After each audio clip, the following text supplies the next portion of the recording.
Sidang jemaat yang dikasihi Tuhan, pernah nggak satu hari engkau mengalami sebuah kejadian seakan-akan tidak berdaya untuk mengalahkan yang namanya dosa? Begitu banyak orang ketika masuk ke hadirat Tuhan, mereka merasa tertuduh, mereka merasa bersalah karena masih ada dosa yang mereka bawa. Tetapi dosa tersebut bukannya tidak kunjung mereka usahakan untuk lepas, mereka berusaha untuk lepas, tetapi semakin lama dosa itu semakin lama semakin menjerat dan semakin menjerat dan semakin menjerat. Kalau kita boleh periksa orang-orang yang kecanduan narkotik, itu seperti itu. Mereka pingin lepas, tapi mereka tidak bisa lepas. Mereka mau dilepaskan, tetapi mereka tidak tahu caranya bagaimana untuk lepas. Dan begitu banyak, iblis sudah menghancurkan citra diri manusia, sehingga manusia ini menjadi seseorang yang seakan-akan percaya kepada Tuhan, tetapi tidak percaya dengan kuasa Tuhan. Ini beda. Kita boleh mempercayai Tuhan ada, tetapi kita tidak bisa mempercayai bahwa Tuhan adalah Allah yang maha kuasa, yang sanggup untuk menyelesaikan segala perkara kita. Oleh karena itu muncul berbagai macam problem psikologi yang tidak kunjung dipecahkan. Oleh karena itu banyak problem-problem emosi yang tidak kunjung dapat kita menangkan. Nah, pada waktu saya masih perguruan tinggi, pada waktu saya masih SMA, saya banyak menjalin hubungan dengan banyak lawan jenis. Tetapi karena kita berbeda keyakinan, maka saya nggak mau. Masalahnya saya yakin dengan dia, dia nggak yakin sama saya. Itu masalahnya. Ya, kita sangat berbeda soal keyakinan, ya, seperti itu. Nah, teman-teman yang dikasihi Tuhan, gitu ya. Tahu kan maksudnya?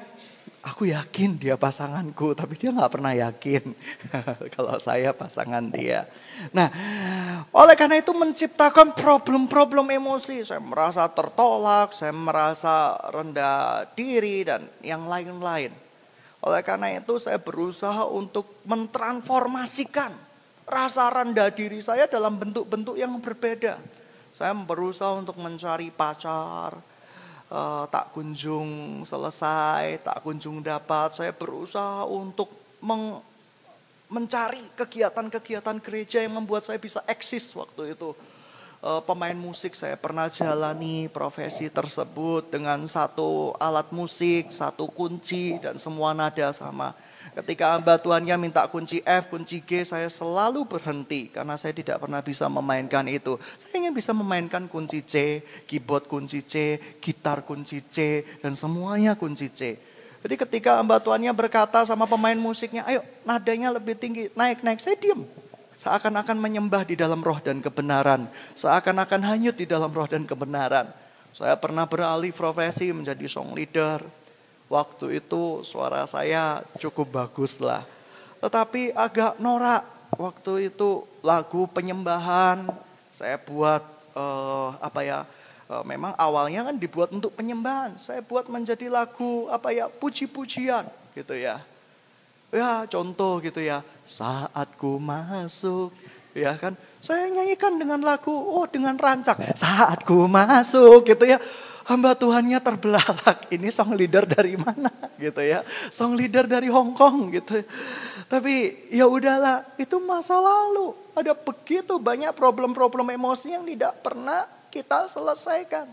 Saya belajar kebenaran firman Tuhan hanya mencomot dari satu ayat kepada ayat yang lain untuk meneguhkan bahwa cara berpikir saya adalah benar. Berapa banyak orang yang punya problem-problem emosi dari masa lalu yang tidak kunjung diselesaikan. Berapa banyak para suami menekan istrinya dengan kata-kata, "Hei para istri, tunduklah kepada suami." Padahal engkau tidak tahu arti tunduk itu apa. Arti kata tunduk di dalam bahasa yang sebenar-benarnya yaitu menghormati dengan penuh rasa hormat. Contoh seperti ini, kalau suamimu berkata, "Hei, kamu itu jangan beli banyak baju dong." Ya, kita belajar menghormati. Memang kita sudah over membeli banyak baju. Itu menghormati namanya.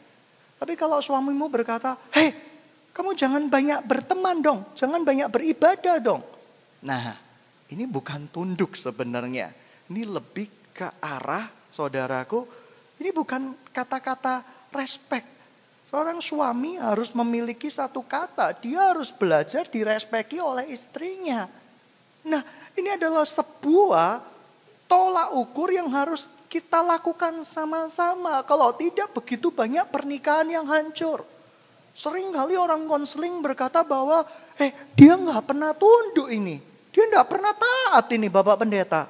Saya bilang, mana ayatnya istri suruh taat kepada kamu? Ayatnya hanya istri tunduklah kepada suami. Ya kan? Dikatakan di sana taat hanya kepada Kristus. Kalau suamimu menyuruh kamu taat untuk menyembah Mamon, apa kamu taat? Ya enggak juga sih. Tetapi dia menggunakan kata tunduk. Saudara, tunduk itu berarti hormat, respect. Karena dia layak direspekin.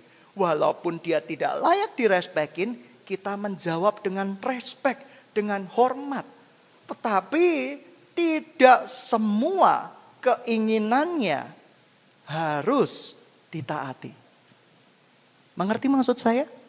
Hei wanita, populasi yang terbanyak di bumi ini, mengertilah perbedaan antara kata tunduk dan kata taat.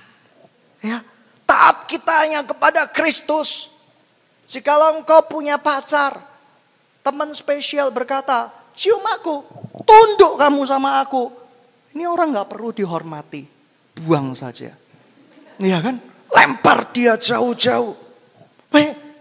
Kamu harus tunduk sama saya. Saya kan calon suamimu gitu ya. Kamu harus belajar merangkul saya. Ya kan? Weteng tresno jaralan soko kulino. Kalau kamu tidak terbiasa dari sekarang, bagaimana kamu bisa terbiasa nanti kalau saya jadi suamimu? Ini orang gila. Orang gila tidak perlu direspekin. Ya kan? Apa yang harus kita lakukan? Yaitu kita harus melawan dengan iman yang teguh. Supaya iblis pergi. Ya kan? Pernah ada satu anak wanita yang saya ajarin seperti itu. Dia menghadapi godaan dengan pacarnya yang aneh-aneh. Dia pendiam sekali. Nun jauh beberapa tahun di sana waktu saya masih di kampus. Satu hari pacarnya kabur. Pacarnya berusaha untuk cium dia dan dia praktekkan apa yang saya ajarkan menurut firman Tuhan. Kok sampai pacarmu seperti itu, kamu lawan dengan otoritas. Dia berkata, ya, dia teriak di sebuah kos-kosan, ya, dia teriak di sebuah kos-kosan yang ada di blok mie, ya, yang ada di blok mie ayam yang sering dikunjungi anak-anak, gitu ya. Dia teriak dengan teriakan yang penuh otoritas. Dia pendiam, gitu ya, di depan gitu. Ketika suasana remang-remang, dia teriak seperti ini. Teriakannya apa? "Hai orang cabul, pergi!" Penjual mie tung-tung kaget. Penjual mie duk-duk kaget. Dia bingung. Pacarnya pergi. Bukankah kita punya otoritas, men? Amin. Amin. Pacar mungkin kaget. Dia menyumpai saya sebagai leader di kampus. Kurang ajar orang itu gitu. Apa yang kamu ajarkan? Saya tidak mengajarkan demikian. Tapi mungkin karena saking terpendamnya ya, waduh, saking tertekannya dia mengeluarkan auman singa Yehuda gitu ya. Wah, gitu ya. Sehingga semua aktivitas perdagangan mendadak berhenti. Semua wajah menoleh ke kos itu. Beberapa orang berlarian, ada apa? Ada apa ini gerangan? Gitu ya. Cowoknya tiba-tiba yang tadinya bukan pembalap terkenal menjadi pembalap terkenal. Gitu ya, seperti itu. Untung gak nabrak. Teman-teman yang dikasih Tuhan, sidang jemaat yang dikasih Tuhan, beda. Tunduk dengan taat itu beda. Beda konteks sekali. Banyak orang menggunakan kata-kata tunduk dan taat. Karena saya menghadapi 2 minggu ini konseling tentang tunduk dan taat. Saya tidak tahu itu semua teman-teman saya yang udah menikah. Dia berkata, bagaimana cara saya bisa taat kepada suami saya. Suami saya suruh saya untuk menyembah Allah lain. Suami saya lebih suka saya ini menjadi boneka Barbie. Yaitu di rumah dikurung di dalam satu kamar dan dijadikan pajangan buat dia. Saya tidak boleh beraktivitas kemanapun. Apakah saya harus tetap tunduk dan taat? Suami seperti itu. Ini citra diri suami yang belum pulih. Ya. Istri keluar rumah dikit, selingkuh. Ya kan? Istri keluar beli permen dikit, dihardik, dimarahi. Gitu ya. Istri keluar istri keluar misalnya pergi beli makanan kecil, dicurigai, dikuntit. Begitu banyak orang yang tidak percaya diri hari-hari ini. Begitu banyak orang yang tidak bisa mempercayai dirinya. Kita butuh pemulihan. Kita butuh semua. Kita butuh citra diri yang baik di hadapan Tuhan. Kalau kita tidak memiliki citra diri yang baik, kita tidak akan pernah bisa untuk dipulihkan di hadapan Tuhan. Citra diri berbicara bahwa kita kembali seperti yang sudah digariskan Tuhan. Jangan membawa masa lalumu ke dalam sebuah hubungan. Sekali lagi, jangan pernah bawa masa lalu kamu di dalam sebuah hubungan. Contoh, ada seorang ibu ya yang tidak pernah dihormati oleh suaminya. Dia berkata kepada calon anaknya dan anaknya, "Hai anakku, kalau besok cari suami yang nurut sama kamu, dan taat sama kamu, dan respect sama kamu." Ya kan? Wah, seperti itu. Dan suami-suami yang belum dipulihkan, karena istrinya jauh lebih berkuasa daripada dia, akhirnya dia mengeluarkan slogan, "Saya akan cari istri yang bisa dipajang di kamar, yang bisa dipajang di rumah. Tidak boleh keluar rumah, tidak boleh keluar kamar, tidak boleh keluar, pokoknya tidak boleh yang lain-lain. Tidak boleh naik sepeda, nanti jatuh. Tidak boleh naik mobil, nanti ketabrak." Wah, ini orang gila gitu ya, seperti itu. Orang yang seperti ini harus mendapat pemulihan terlebih dahulu. Nah, teman-teman yang dikasihi Tuhan, sidang jemaat yang dikasihi Tuhan, mari kita melangkah di dalam yang lebih lanjut, bahwa masa lalu kita ini harus kita menangkan. Kalau tidak, kita tidak akan pernah dapat yang namanya kemenangan. Lalu bagaimana cara mengalahkan masa lalu kita yang tidak kunjung kita bisa menangkan? Mari kita baca ayatnya di dalam 2 Raja-Raja 18. 2 Raja-Raja 18. Ayat yang ke-13. Dalam tahun ke-14 zaman Raja Hizkia, majulah Sanherib, Raja Asyur, menyerang segala kota berkubu negeri Yehuda, lalu merebutnya. Hizkia, Raja Yehuda, mengutus orang kepada Raja Asyur di Lakis dengan pesan, "Aku telah berbuat dosa, undurlah daripadaku, apapun yang kubebankan kepadaku akan kupikul." Kemudian Raja Asyur membebankan kepada Hizkia, Raja Yehuda, 300 talenta perak dan 30 talenta emas. Sekali lagi kita garis bawahi, Raja Hizkia Saudara, Raja Hizkia, Raja Yehuda itu, dia yang pertama, dia merasa bersalah tetapi bukan kepada Tuhan. Dia merasa bersalah, dia mempunyai hutang, tetapi dia tidak membayarnya kepada Tuhan, melainkan dia nyerah kepada Raja Asyur. Lalu bagaimana dengan kondisi kita saat-saat ini, kondisi kita di saat-saat ini? Nah, sidang jemaat yang dikasihi Tuhan, kita punya dosa, kita punya masalah, kita tidak datang kepada Tuhan, tetapi kita datang kepada Raja Iblis. Oke Iblis, aku dosa. Apa yang kutabur akan kutuai. Sekarang siksaan aku. Sekarang bawa aku ke dosa yang lebih dalam. Aku pasrah. Betapa banyak orang-orang yang mengalami seperti itu. Ketika seseorang punya dosa, punya masalah, mereka merasa bahwa saya layak dapat penghukuman. Betul, tidak seorang pun yang dapat lolos dari penghukuman dosa.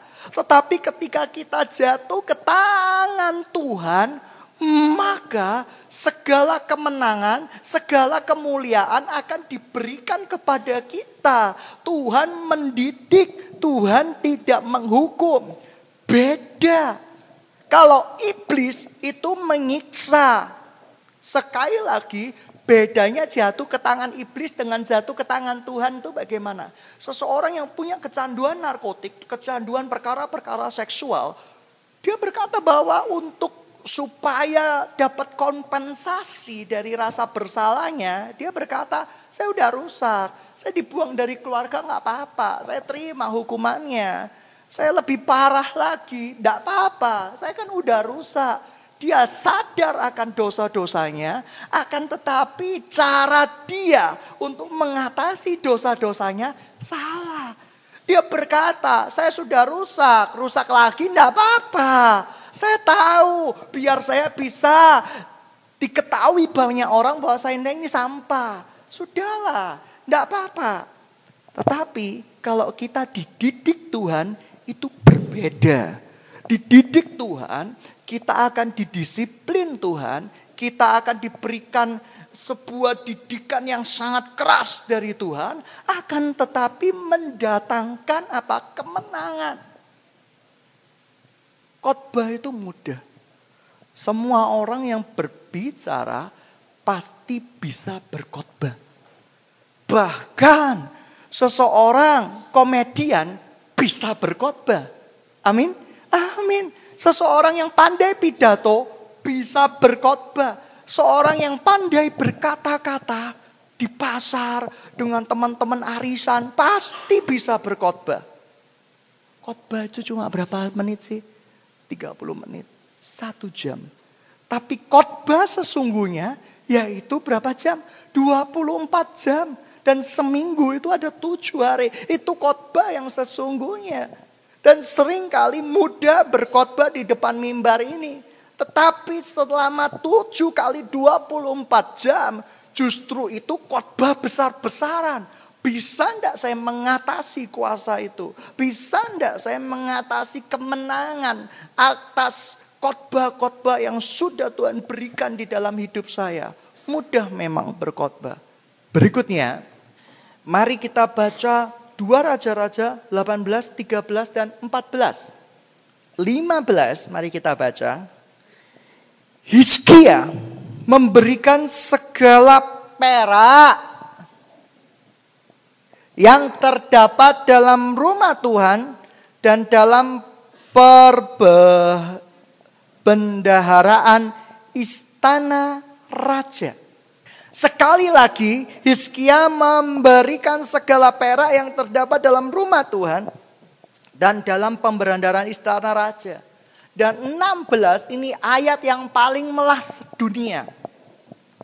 Pada waktu itu Hizkia mengerat emas dari pintu-pintu, dari jenang-jenang pintu bait Tuhan yang telah dilapis oleh Hizkia Raja Yehuda, diberikannya lah semuanya kepada Raja Asyur.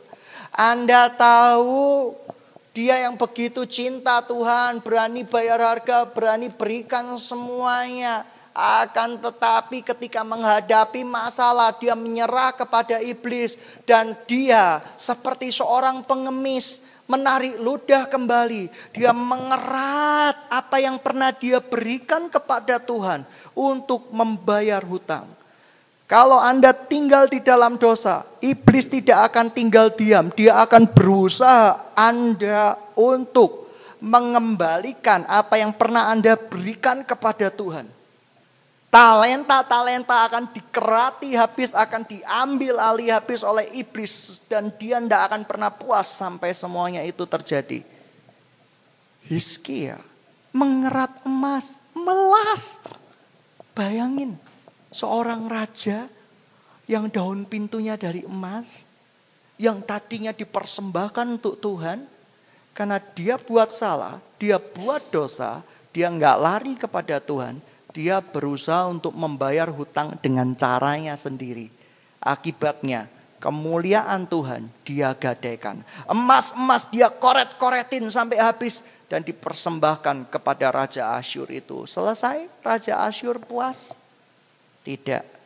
Dikatakan di sana ya 17. Sesudah Raja Asyur mengirim panglima, kepala istana dan juru minuman agung dari Lakis kepada Raja Hizkia di Yerusalem, disertai suatu tentara yang besar, mereka maju dan sampai ke Yerusalem. Setelah mereka maju dari situ sampai di situ, mereka mengambil tempat dekat saluran kolam atas di Jalan Raja pada padang tukang penatu. Dan ketika mereka memanggil-manggil kepada raja, keluarlah mereka El-Yakim bin Hilkia, kepala istana, dan Sebna, panitera negara, serta Yoab bin Asap, bendahara negara. Lalu berkatalah juru minuman agung kepada mereka, baiklah katakan kepada Hizkia, beginilah kata Raja Agung Raja Asyur, kepercayaan macam mana yang kau pegang ini? Kau kira hanya ucapan bibir saja dapat merupakan siasat dan kekuatan untuk perang. Sekarang kepada siapa engkau berharap, maka engkau memberontak terhadap aku. Saudara, iblis selalu menginginkan lebih atas kejatuhan anak manusia. Dia gak akan pernah puas kalau manusia itu sampai tergeletak tidak berdaya. Kamu pernah lihat film gangster-gangster yang besar? Ditembak satu lututnya sakit cukup? Tidak, dia akan tembak dua kaki, dia akan tembak tangan, dan yang terakhir dihabisin kamu. Itulah iblis. Dia tidak akan pernah puas sampai menghabisi kita. Hati-hati, hati-hati. Masa lalu bisa menjadi celah besar di dalam senjatamu di dalam peperangan rohani. Bereskan masa lalumu sebelum terlambat. Amin. Amin. Anda tidak akan pernah bisa membereskan masa lalu ya dengan cara membayar harganya sendiri. Masa lalu itu berbicara apa? Saya tadi udah cerita. Ada orang yang punya masa lalu dibesarkan dari keluarga yang istrinya dominan. Bahkan ada yang dibesarkan dari keluarga yang ayahnya dominan. Biasanya bisa menjadi seperti ayahnya atau bisa berkebalikan. Kepingin menjadi seperti ibunya. Hati-hati, ini masa lalu yang tidak pernah dibereskan. Masa lalu yang tidak pernah dimenangkan. Sekalipun dia kalibernya hamba Tuhan, dia tetap punya masa lalu. Ada enggak hamba Tuhan tiba-tiba dikirim dari surga dan ting ting ting ting, umur 30, wah gitu ya, tidak pernah punya masa lalu sama sekali. Semua orang pasti punya masa lalu. Kecuali orang yang hilang ingatan. Ya kan? Hilang ingatan, siapa ya saya? Tidak punya masa lalu. Teman-teman yang dikasih Tuhan, apa masa lalumu yang tidak kunjung kamu bereskan? Walaupun itu kelihatannya sepele, suatu saat kamu akan bayar. Dan kamu bayarnya bukan kepada Tuhan. Tuhan itu pengampun, amin. Kamu akan bayar kepada iblis. Kamu tidak selesaikan, iblis minta lebih besar, tagihannya lebih besar. Nah teman-teman yang dikasih Tuhan, sidang jemaat yang dikasih Tuhan. Nah banyak sekali orang-orang, saya rasa mungkin di saudara-saudara saya yang saudara jauh saya, itu juga banyak sekali yang berhutang kartu kredit. Mereka tidak bisa membayar. Kenikmatan sementara berbuah panjang. Kalau orang nggak bisa bayar kartu kredit, biasanya apa? Minta ampun sama Tuhan atau mencari alasan atas pembenaran kartu kredit itu. Ya, gajiku cuma 10 juta, gitu ya. Aku udah bisa memberikan anakku gitu ya. Anakku ada 5, aku kepingin masing-masing kasih dia iPad yang betul, iPad 3 gitu ya. Gak cukup, makanya perlu kartu kredit. Nah ini orang gila, ini orang tidak benar. Ya, ukuran cukup itu berapa sih? Kalau kamu disertai dengan ucapan syukur maka ya cukuplah, itu cukup. Tetapi kalau engkau bersungut-sungut tidak akan pernah cukup. Manusia tidak akan pernah bilang cukup. Kita kembali ke raja yang ganteng dan tampan ini. Tetapi juga kasihan deh gitu ya, seperti itu. Satu hari kalau engkau pergi ditawan oleh iblis, Anda merasa bersalah, datang sama Tuhan. Sekalipun kau malu ketemu sama Tuhan, datang kembali. Tidak apa-apa, mendapat didikan Tuhan jauh lebih penting daripada menghadapi siksaan iblis. Dahulu ketika saya nakal, saya dididik.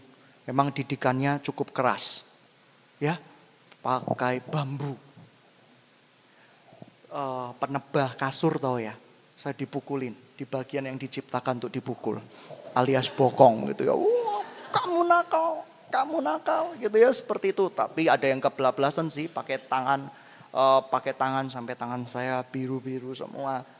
Tapi sekeras-kerasnya orang tua, ya kecuali orang tua yang versi negatif ya, sampai kesetanan membunuh anak enggak tahu lagi ya. Tapi sekeras-kerasnya orang tua, didikannya itu biasanya bagus. Saya dididik, tangan saya sampai lebam-lebam, saya nangis, saya marah. Saya waktu itu berpikiran untuk minggat. Kalau saya minggat, saya mungkin tidak akan dididik. Amin. Tidak akan lebam-lebam. Tapi saya hilang entah kemana. Mungkin saya dipermalukan. Saya dikenal sama saudara-saudara saya menjadi orang yang nakal. Anak yang nakal di rumah itu. Tapi itu jauh lebih baik. Daripada saya dikenal orang suci di luaran. Tapi saya terhilang untuk selama-lamanya. Sidang jemaat yang dikasihi Tuhan. Mari kita baca ayat berikutnya ya. Ayat berikutnya. Saya nggak akan baca sampai tuntas, Anda baca sendiri di rumah. Kita baca ke 2 Raja-Raja 19. Setelah segala sesuatunya sudah terjadi. Mari kita baca 2 Raja-Raja 19. Segera sesudah raja mendengar itu, dikoyakanlah pakaiannya dan diselubunginya lah badan serta kain kabung. Lalu masuklah ia ke rumah Tuhan. Mengapa dia berbuat seperti itu? Ya. Mari kita baca bahwa Raja Hizkia, ya, dia terkena yang namanya proses penyadaran ilahi. Kita baca 2 Raja-Raja 18, ya.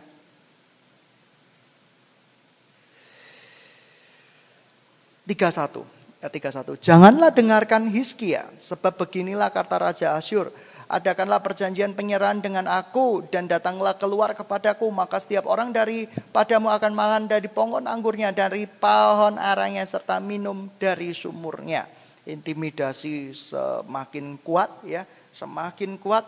Dan 33 ya, 33 ini intimidasi yang paling kuat. 32 Anda baca, dan sampai aku datang membawa kamu ke suatu negeri yang seperti negerimu nih, negeri gandum yang berair anggur, suatu negeri yang berroti berkebun anggur, suatu negeri yang berpohon zaitun, berminyak dan bermadu, dan demikian kamu hidup dan tidak mati. Tetapi janganlah dengarkan Hizkia, sebab ia membujuk kamu dengan mengatakan Tuhan akan melepaskan kita. Ini intimidasi besar. Dan 33 ini intimidasi yang sangat besar. Saudara, kalau ayat Alkitab kita baca ini unik. Ada yang menerjemahkan bahwa Tuhan, Raja Asyur itu tuh raja yang rohani. Dipakai Tuhan untuk memenangkan Hizkia. Tapi saya punya teori berkebalikan. Raja Asyur ini secara tidak sadar atas seizin Tuhan diizinkan untuk memakai pola-pola iblis untuk mengintimidasi Hizkia. Kamu tahu, begitu Hizkia mau bangkit, bilang sama rakyatnya, kita pasti lepas dari Asyur. Lalu Raja Asyur bilang sama rakyatnya, nggak ada dalam sejarah orang bisa lepas dari Asyur. Jangan dengarkan Hizkia. Anda tahu itu intimidasi yang besar. Ketika seseorang mencoba bangkit, mencoba untuk give up gitu ya. Tetapi dengerin intimidasi. Nggak ada di dalam sejarah orang menang lawan Lucifer. Nggak ada di dalam sejarah bahwa orang bisa menang lawan panglima perang iblis. Dan kita takut. Dan dikatakan tidak ada di dalam sejarah ada revival yang besar-besaran yang bisa mengguncang bumi ini. Dan kita takut sekali akan hal-hal tersebut. Tapi lihat apa yang dilakukan Hizkia. Ya. 19. Dia mengoyakkan pakaiannya, diselubungnya badannya dengan kain kapung. Lalu masuklah ia ke rumah Tuhan. Baru dia nyadar. Baru dia sadar. Kita perlu Tuhan. Kita perlu Yesus. Banyak orang yang berusaha untuk persiapkan khotbah sedemikian rupa caranya. Dia bikin kerangka khotbah, kata-kata dibikin kata-kata yang bagus, yang penuh dengan seakan-akan penuh dengan kuasa. Tapi kalau kita tidak pernah punya hubungan dengan Tuhan, maka nggak akan ada kuasa di dalam khotbah tersebut. Yang ada cuma kuasa penyedaran sementara. Sementara kuasa yang kekal itu tidak akan pernah ada. Oleh karena itu, sidang jemaat semua miliki hubungan dengan Tuhan. Miliki hubungan dengan Tuhan. Supaya apa? Supaya senjata rohanimu makin lama makin terlatih. Dan bukan tanpa sadar dicuri oleh iblis dan digantikan oleh senjata rohani yang palsu. 2. Disuruhnya juga Eliakim kepala istana Sebna panitera negara yang tua-tua di antara Pak Maiman dengan berselubung kain kabung kepada Nabi Yesaya bin Amos. Berkatalah mereka kepadanya, beginilah kata Hizkia. Ini kata-kata yang buat saya menangis. Ya, hari ini hari kesesakan, hari hukuman dan penistaan. Sebab sudah datang waktunya untuk melahirkan anak. Sekali lagi, udah pada waktunya raja di Yerusalem itu ya mengalami kemenangan. Tetapi tidak ada kekuatan untuk melahirkannya. Kamu tahu? Anda semua banyak perempuan. Suatu saat ada yang diizinkan untuk memperoleh anak. Kamu bayangin. Umur 9 bulan udah lewat. Saat yang dinanti-nantikan buah hati ini mau keluar. Tapi tidak ada kekuatan untuk mengeluarkannya. Apa akibatnya? Ibu dan anak mati. Tolong diartikan secara rohani. Bukan sekarang bisa sesar. Wah, apa nih gitu ya. Ini orang tidak bisa menerima khotbah ini gitu ya.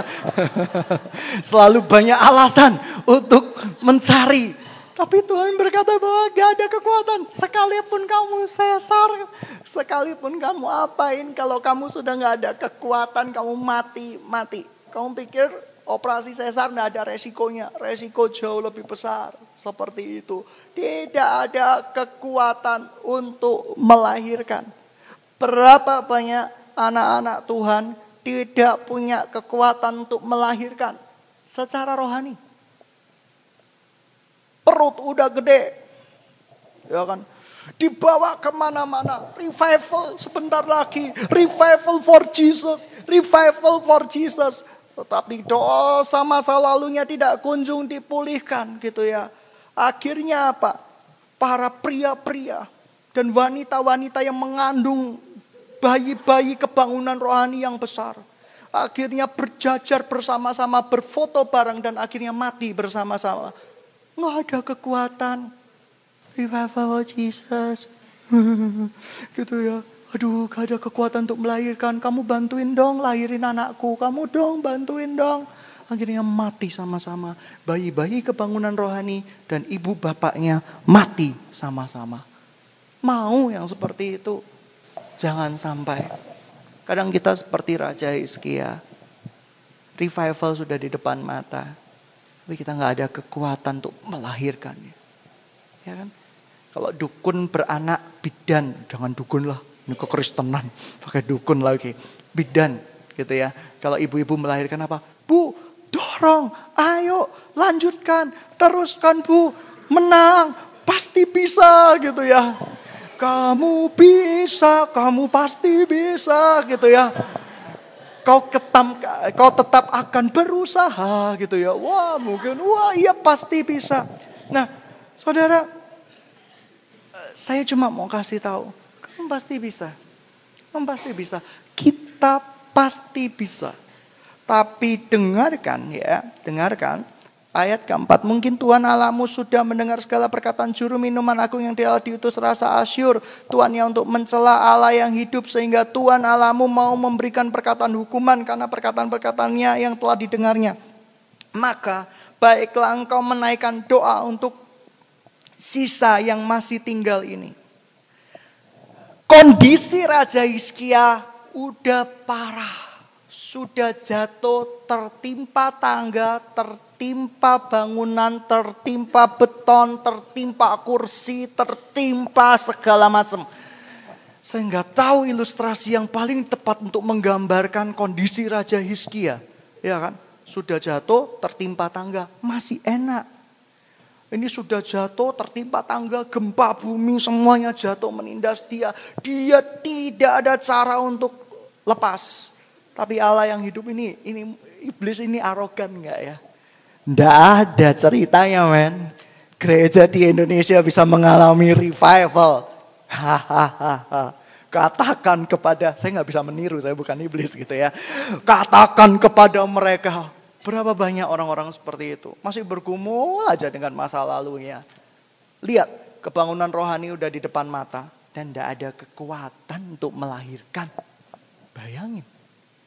Karena apa? Karena tidak membereskan di masa lalunya. Berapa banyak orang-orang yang tidak pernah bisa flying high with Jesus. Masa lalu aja yang dibereskan. Pemberesan. Tidak kunjung selesai. Bereskan total, kamu akan mengalami kemenangan. Ketika saya mengalami pemberesan dengan Tuhan. Semuanya di lapangan, semuanya mengalami kemenangan. Sidang jemaat yang dikasihi Tuhan. Kalau Anda hari-hari ini masih membawa masa lalumu. Kakekku seperti ini. Papaku seperti ini didikannya. Ya kan, papaku aja enggak apa-apa kok aku minum bir. Kok kamu ngelarang? Ya papamu edan. Karena tidak dilarang. Ya kan keras. Papaku aja enggak apa-apa kok. Ya kan.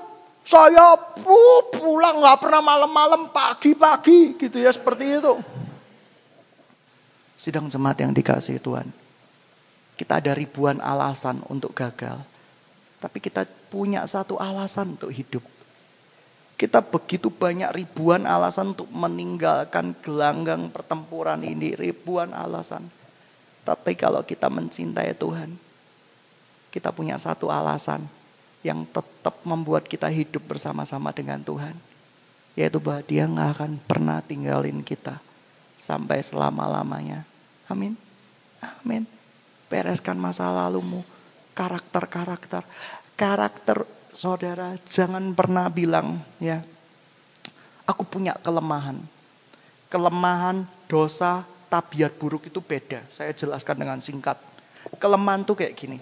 Kamu gak bisa matematika. Kamu berusaha matematika. Kamu cuma maksimal dapat 6. Itu kelemahan. Amin. Amin. Tetapi kalau kamu bisa diajari, bisa dilakukan, itu bukan kelemahan. Saya pernah mengadu sama Tuhan. Tuhan, saya punya kelemahan Tuhan. Saya ceroboh soal kunci. Tuhan berkata, itu tabiat buruk. Itu bukan kelemahan. Belajar mengingat. Waduh. Saya digituin bilang sama Tuhan. Sering kali kita merohanikan tabiat-tabiat buruk kita. Ngerti maksud saya?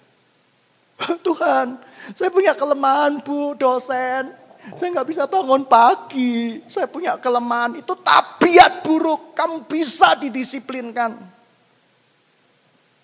Oh janji sama orang gak tepat waktu. Itu tabiat buruk. Itu bukan kelemahan. Mengerti maksud saya?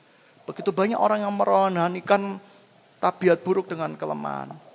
Dan dosa, tabiat buruk, jikalau tidak kunjung dimenangkan, akan berbuah menjadi celah dosa. Ya, saya garis bawahi, tabiat buruk yang tidak kunjung dimenangkan akan menjadi celah dosa. Kelemahan itu sakit penyakit, mata nggak seberapa kelihatan. Itu yang Rasul Paulus katakan, dalam kelemahan kuasa Tuhan nyata. Rasul Paulus nggak pikonan. Rasul Paulus suka bangun pagi. Rasul Paulus suka nggak pernah ngilangin kunci mobil, karena waktu itu nggak ada mobil, ya kan? Bayangin kalau Rasul Paulus melakukan seperti itu ya. Atau kunci kereta kuda. Kuda zaman dahulu dikunci nggak ya? Seperti itu. Gitu ya. Bayangin. Ayo kita mau mengunjungi jemaat Tesalonika. Gitu ya. Wah ribet. Loh kunciku di mana? Loh kunciku di mana ini? Kunciku di mana? Gitu ya seperti itu. Wah mereka nggak tahu akhirnya. Ayo kita buka gemboknya Rasul Paulus. Gimana caranya? Pakai kawat. Kawat belum diciptakan waktu itu. Pakai benda-benda yang lain lah gitu ya. Dibuka.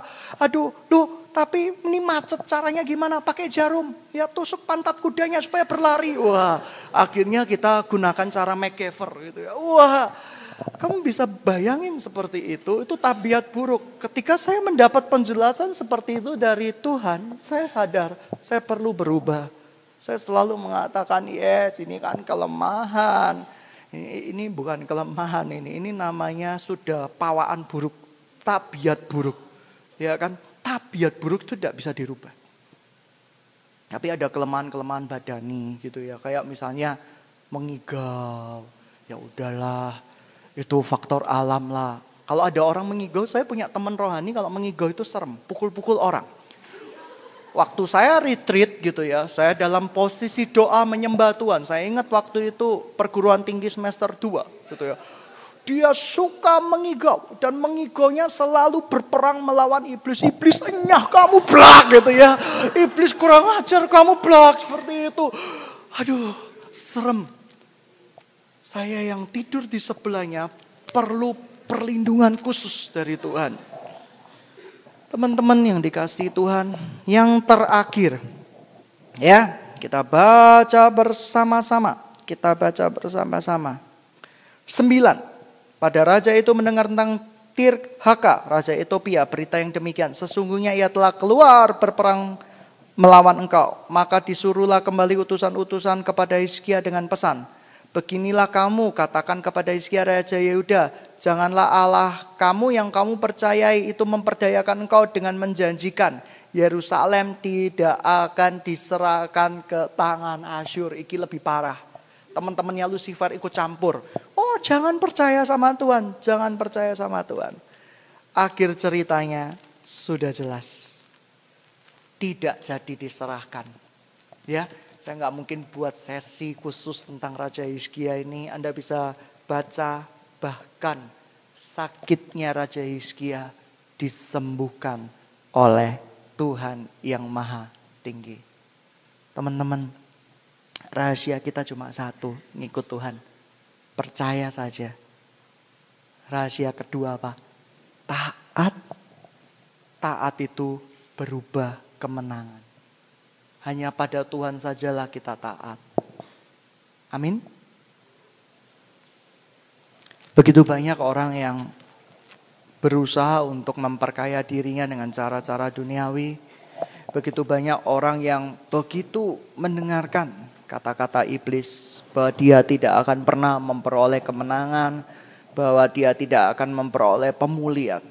Apa yang harus kita lakukan? Sadari, di dalam diri kita ada masa lalu yang harus kita menangkan. Sadari, di dalam diri kita yang menjadikan kita seperti ini ada tabiat-tabiat buruk yang gak pernah kita disiplinkan. Kalau dosa, Tuhan bisa kirimkan kekuatan untuk mengalahkan dosa.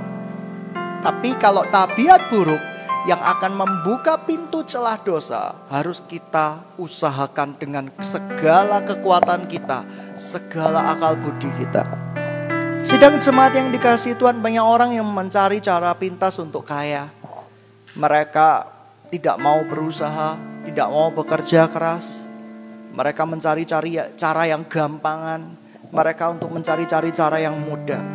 Begitu banyak pasukan Tuhan yang menyerah di dalam peperangan. Dengan begitu banyak alasan.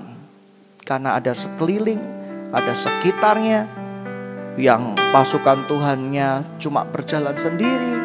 Tidak ada yang support dia secara finansial. Tidak ada support dia dan yang lain-lain. Tapi saya mau kasih tahu. Kalau kita datang sama Tuhan hari ini, segala dosa kita, segala kelemahan kita, kita serahkan.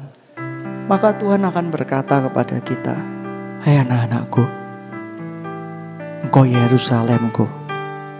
Dan Yerusalemku tidak akan pernah jatuh ke tangan musuh-musuhku. Engkaulah Yerusalem Tuhan. Engkaulah kemenangan Tuhan. Engkaulah kesayangan Tuhan, engkaulah biji mata Tuhan. Tidak ada seorang pun yang dapat memahaminya. Tetapi engkau tinggal mempercayainya. Hari ini ada berita kemenangan yang sudah diberitakan kepada Tuhan. Bahwa hanya kepada Tuhan saja itu kekuatan kita. Itu kemenangan kita. Jangan takut, jangan takut.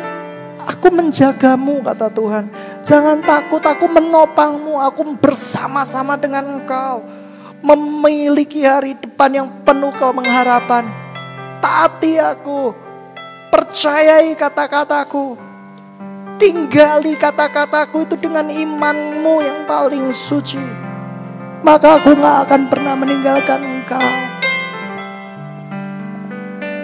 Yesusku, engkau baik. Engkau baik Tuhan. Engkau baik. Engkau segalanya bagi kami. Engkau segalanya bagi kami. Aku masuk Tuhan.